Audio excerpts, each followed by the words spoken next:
Hi, my name is Akira, and welcome to the Real Tea on PNP, your go-to podcast for all things pregnancy and postpartum. Now, before I go into today's episode, I really want to take the time to kind of introduce myself. So this is the first time that you're hearing from me. I want to say welcome again, and I want to kind of go into the whole reason behind it. So initially, when I first started the Real Tea and PNP, it was for like 3 reasons. The first reason was I've always had a passion for maternal and child health. I want to say this started around, I want to say like maybe 11 or 12 years old. And this happened as a result of me being an only child. So for the longest time, I was an only child and my mom got pregnant with my little brother. And around that time too, a lot of kids my age were reading books about Junie B. Jones and Animorphs, or they were reading American Girl. I know I'm aging myself a little bit, but I remember around the time that she was pregnant, because of the fact that I'm Haitian-American and a first generation, English wasn't my mother's first language. So a lot of times she would ask me to accompany her on her maternity visits. And as any kid would, I would just tag along. Okay, no big deal. But I remembered because of the fact that English wasn't her first language, I end up doing a lot of the translations between her and her OB-GYN, her doctor. And I noticed that her doctor would kind of like rattle off all these terms. And being the fact that I'm a 12-year-old, I don't know these terms myself, but her doctor didn't make it in a way for her to understand. I was just translating what the doctor was saying from in English and then telling my mom in Haitian Creole. Now, that really piqued my interest because a lot of the terms I wasn't familiar with. So I would end up going back home, going in the dictionary, and then also reading some of the books that her doctor suggested. And I feel like that's where that interest kind of peaked, because then the more I had to like translate for my mother and the more that I had to really understand what these terms were, the more fascinated I got, truth be told. And then I realized that my mom had a lot of questions regarding this process that her doctor wasn't necessarily answering. So when we come back to her following appointments, I noticed that there was a disconnect between what was actually going on versus what my mom understood. And it was more of an experience where as a kid, I couldn't really grasp my head around it, but I just knew that the entire process wasn't going right. Because of the fact that my mom had waited so long to have kids, she was a little bit older, right? So in that case, because she was over the age of 35, she was considered a geriatric patient, or to have a geriatric pregnancy. Now, I know that sounds crazy now because a lot of women are having kids much later, but back then that was the case. So the doctor would kind of go over all these risks and some of the things that she may be experiencing and how she needed to take more supplements and take all these classes. My mom had no idea what was going on, and neither did I. And because of that, I realized that, there's going to be a point in my mom's pregnancy journey where some of these very serious things and these risks are happening and she will not be aware, right? So when we got home, I would talk to her about how she needs to, take her iron supplements, she needs to walk every day, et cetera, et cetera. When in reality, she was just like, oh, I had you, I'm fine, right? Not understanding the risk and the implications. Now, I got more curious. I'm like, okay, if she's acting this way about her pregnancy, what was it like when she had me?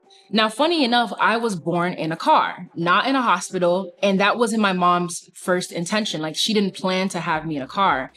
And the reason being is because I remember her telling me that story very vividly, that she went to the doctor that morning, told the doctor that she was experiencing some labor pains, and her doctor just kind of didn't really like adhere to it. He just said that, oh, there were Braxton Hicks and that she wasn't going into labor.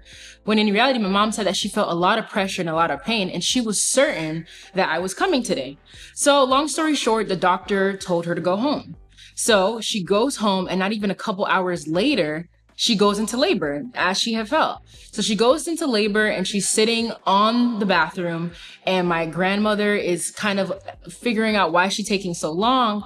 And then this whole time I'm literally crowning while she's on the toilet. So my grandmother barges into the bathroom. She grabs my mother, notices that literally she can see my head, and she kind of like forces her and waddles her to the car. Now, my mom says that she remembers bits and pieces, but my grandmother was saying that she literally had to use her left hand on the steering wheel and guide my mom with her right hand. And eventually she had to pull over because literally I was coming out, and I ended up being born in the car. And my grandmother had to cut my umbilical cord with box cutters that she found in her glove compartment. Now you're probably wondering, why am I telling you this story? Well, it's essentially because of the fact that the doctor didn't listen to her body and her needs and what was actually happening, my mom ended up having me in the car. Now, thankfully, in her situation, there wasn't any complications, and I am here speaking to you now about this entire experience, but it could have very much went very left. So between those two interactions, I realized, especially in my case, that something was happening when it comes to Black women, or just women in general, where they might not necessarily be versed in some of the things that their clinicians or their providers are telling them, but instead of their providers really listening and kind of understanding where they're coming from, they kind of just bypass it, right? So that was like one particular instance. So over the course of the years, I got more and more interested in maternal and child health. And I realized that there's so many statistics going on where Black women or people of color are experiencing much higher maternal mortality rates than their counterparts, right? For example, currently in this present state, in the year 2025, Black women are still experiencing maternal mortality rates 3 times more likely than their counterparts. And that's regardless of socioeconomic status. Now, you're probably wondering, how can this be, right? We've advanced so much in medicine. We've had so many different experiences. We have so many different resources. What is happening on the back end? Now, bear in mind, a lot of these cases could be comorbidities, or it could be that these women just don't have access to proper care. Now these topics are a little bit more popular when it comes to like hypnobirthing, Lamaze classes, proper nutrition and diet, but that wasn't the norm back then. Now, the second reason why I started this podcast is because I needed a space for women to come and share their own personal stories. Just like how eventually my mom's going to come and share her personal stories. I realized that when I'm dealing with my clients, especially as a certified doula, I noticed that the women are talking about how, oh, I didn't know about this, or why didn't my doctor tell me that? And I just realized that there was a general consensus about them not knowing what's happening throughout the process, especially when it comes to their pregnancy. It is more so about, these are the things that are happening to them as opposed to happening for them. And I just wanted that to stop.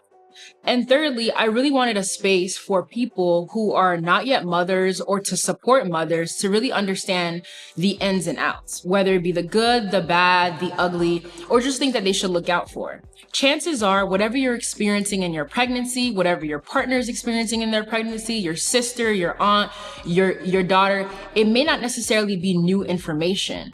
However, pregnancies are no two alike. Even if someone has 2, 3, or even 4 different kids, each pregnancy will be different. So I wanted to create the Real Tea on PNP so we can come in and talk about these topics. Now, I won't just be hearing from an OB-GYN or a midwife or lactation consultant. I also want to hear from you. So there'll be an opportunity for you to submit some of your questions, to talk about what are some of the things that you're curious about, or what are some of the things that you should look forward to, right? Because we're not just going to sit here and talk about the glooms and all the bad or negative effects of pregnancy and postpartum, but I want people to share the joys as well, right? Because being pregnant and having a child is such a beautiful thing, but in order for you to experience that joy, you have to be alive on the other side in order to do so. So that's essentially what this podcast is about. Now, I'm really excited because we are launching on April 11th, which is the first day to commemorate Black Maternal Health Week. Now, Black Maternal Health Week is a week-long campaign that was originally started by the BMMA, which is the Black Mamas Matters Alliance. And they're a nonprofit organization that really does the work when it comes to advocacy, when it comes to community building and resources. And what's interesting is that this week's theme is healing legacies, strengthening Black maternal health through collective action and advocacy.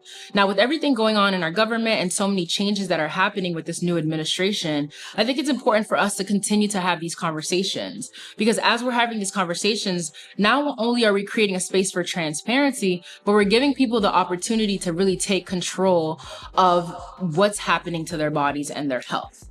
Now, I'm really excited because I have some really cool guests that are coming on. I have some really cool moms that are going to come in and share their stories, from ones that are similar to my mom's, where she talked about having me in a car, where to other people having their twins, or even some having babies after suffering from years long of miscarriage. These are all things that I want to share with you on this platform. So I'm really, really excited for you guys to tune in, to learn, and to grow. And also, I'm really excited for some of the things that I'm going to be able to learn so that I can one day share with my children, but also my clients as well. So if you are looking forward to the next episode, we have Dr. Rodriguez coming in. She's going to talk about pelvic floor health, as well as the ability to, how do you prepare for birth, right? Because I think what happens is that people think pregnancy happens at the time that you find out that you're pregnant, when in reality, it's before that. Everything from your exercise and diet, from what you consume, from how your overall health is, as well as after the fact, because you have to be able to not only train yourself physically, but you have to be emotionally ready as well.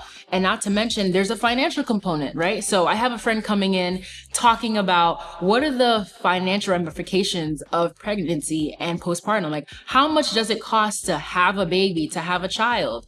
How much does it cost to have it in a hospital or a birth center? These are some of the questions that I know us everyday women have questions regarding, but we may not necessarily have the access or the resources to do so, or we may not know what questions to ask. So my goal is to bring in these experts, bring in these moms, bring these people who are really true advocates for birth and health equity to talk about some of these things. So that way, if whatever questions that you may have will be answered. And finally, I'll have an email inbox where every week you'll have the opportunity to comment your questions.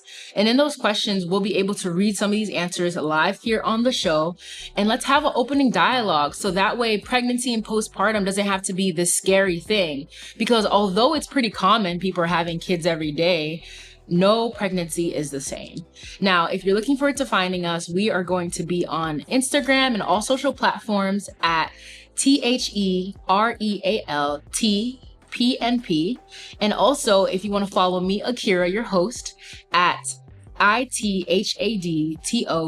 it had to be Kara. I'm looking forward to connecting with you. Thank you, and stay tuned.